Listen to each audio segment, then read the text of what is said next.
ঝটপট রান্না করতে পারাটাও একটা বিশেষ গুণ, আর সেজন্য প্রয়োজন হয় বিশেষ ধরনের হাঁড়ি পাতিলও।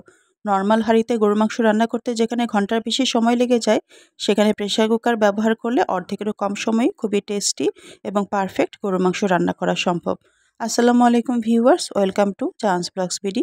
সবাইকে আজকের ভিডিওটি দেখার জন্য অনেক অনেক স্বাগত জানাচ্ছি। আর আজকের ভিডিওতে আমি শেয়ার করতে যাচ্ছি কিভাবে প্রেসার কুকারে খুব দ্রুত সময়ের মধ্যে পারফেক্ট গরুর মাংস রান্না করা যায়। আর সেজন্য চুলায় আমি একটা প্রেসার কুকার বসিয়ে দিয়েছি। এটা একটা 4.5 লিটারের প্রেসার কুকার, অর্থাৎ এর মধ্যে প্রায় 3 কেজি গরুর মাংস রান্না করা যায়।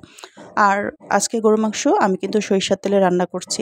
এই তো দেখতেই পাচ্ছেন, প্রেসার কুকারটা বসানোর পর এর মধ্যে আমি আধা কাপ পরিমাণে সরিষার তেল দিয়ে দিয়েছিলাম। তেলটা গরম হওয়ার পর এর মধ্যে দিয়ে দিয়েছিলাম গোটা গরম মশলা। গোটা গরম মশলার মধ্যে ছিল তেজপাতা, এলাচ, দারচিনি এবং লবঙ্গ। তারপর এর মধ্যে 1 কাপ পরিমাণে পেঁয়াজ কুচি এবং 2টো ফ্রোজেন টমেটো দিয়ে সামান্য লবণ আর হলুদ সহ নেড়েচেড়ে ঢেকে দিয়েছিলাম 5 মিনিটের জন্য। আর এই তো 5 মিনিট পর পেঁয়াজগুলো ভাজা হয়ে গেছে, সেই সঙ্গে টমেটোগুলোও কিন্তু সেদ্ধ হয়ে নরম হয়ে গেছে।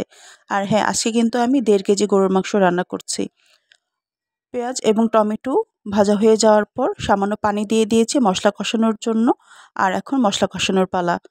মশলা কষানোর জন্য প্রথমে আমি দিয়েছি 2 টেবিল চামচ পরিমাণে আদা রসুন পেস্ট, তারপর স্বাদমতো লবণ দিয়েছি, সেই সঙ্গে দিয়েছি 1 চা চামচ হলুদের গুঁড়ো, 1 টেবিল চামচ লাল মরিচের গুঁড়ো, 2 টেবিল চামচ দিয়েছি ধনিয়ার গুঁড়ো আর 1 চা চামচ জিরা গুঁড়ো।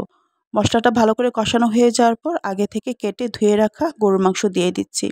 আর আজকে আমি আলু দিয়ে গরুর মাংস রান্না করব। আলুগুলো আগে থেকে কেটে ধুয়ে রেখেছিলাম। মশলার সঙ্গে মাংস ভালো করে মেশানোর পর আলুর টুকরোগুলো দিয়ে আবার নেড়েচেড়ে সবকিছু মিশিয়ে নিচ্ছি। এই তো আলু এবং মাংসের সঙ্গে মশলা নেড়েচেড়ে মেশানো হয়ে গেছে। তারপর 5 মিনিট ঢেকে সবকিছু কষিয়ে নিয়েছি। চাইলে অবশ্য আলু এবং মাংসের সঙ্গে মশলাগুলো হাতে মাখিয়েও একবারে প্রেসার কুকারে বসানো যায়। তবে আমি যেভাবে প্রেসার কুকারে রান্না করি সেটাই আজকে আপনাদের সঙ্গে শেয়ার করছি।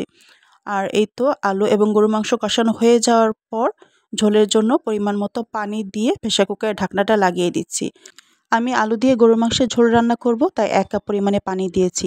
তবে কেউ যদি গরুর মাংস ভুনা করতে চান সেক্ষেত্রে পানি না দিলেও চলবে। মাংস থেকে যে পরিমাণ পানি বের হবে তাতেই কিন্তু মাংসটা রান্না হয়ে যাবে। চুলার আঁচ হাই হিটে দিয়ে অপেক্ষা করেছি হুইসেলে একটা সিটির জন্য। একটা সিটি বাজার পর চুলার আঁচটা মিডিয়াম হাই হিটে দিয়ে অপেক্ষা করেছি আরও 2টো সিটির জন্য।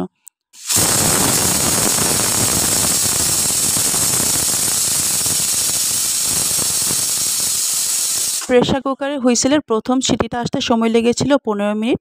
তারপর চুলার আঁচটা মিডিয়াম হাই হিটে দিয়ে অপেক্ষা করেছিলাম আরও 2টো সিটির জন্য। পরবর্তী 2টো সিটি বাজতে সময় লেগেছিল আরও 15 মিনিট। অর্থাৎ মাংস রান্না হতে মোট সময় লেগেছিল 30 মিনিট।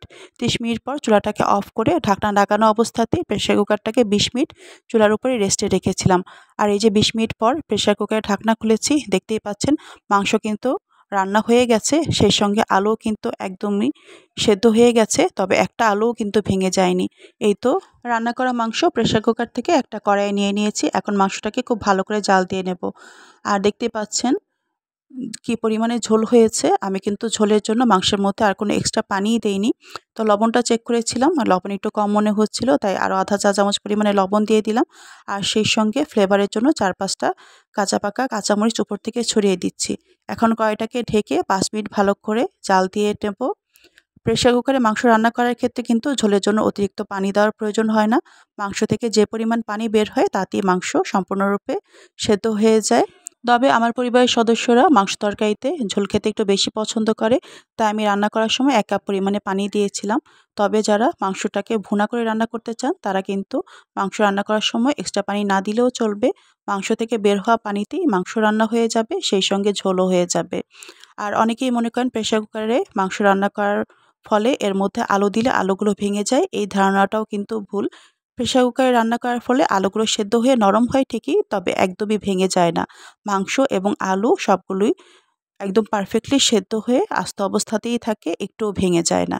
আর এই তো দেখতেই পাচ্ছেন প্রেসার কুকারে রান্না করার পর মাংস তরকারি কালারটাও কিন্তু মাশাআল্লাহ খুবই সুন্দর এসেছে। আর সেই সাথে তরকারির স্বাদও কিন্তু একদম কষিয়ে রান্না করা মাংস তরকারির মতোই মনে হয়। তার উপর রান্না করতেও কিন্তু সময় অনেকটাই কম লাগছে। নরমাল হাঁড়িতে রান্না করতে যেখানে ঘন্টার বেশি সময় লাগে, সেখানে প্রেসার কুকারে অর্ধেকেরও কম সময়ে মাংস তরকারি রান্না করা যায়। তো আপনারাও চাইলে কিন্তু আমার রেসিপিটা ফলো করে প্রেসার কুকারে খুব অল্প সময়ে সুস্বাদু মাংস রান্না করে নিতে পারেন। তো আজকের ভিডিওটা এ পর্যন্তই। যে যেখান থেকে ভিডিওটা দেখেছেন সবাইকে ধন্যবাদ জানিয়ে বিদায় নিচ্ছি। আল্লাহ হাফেজ।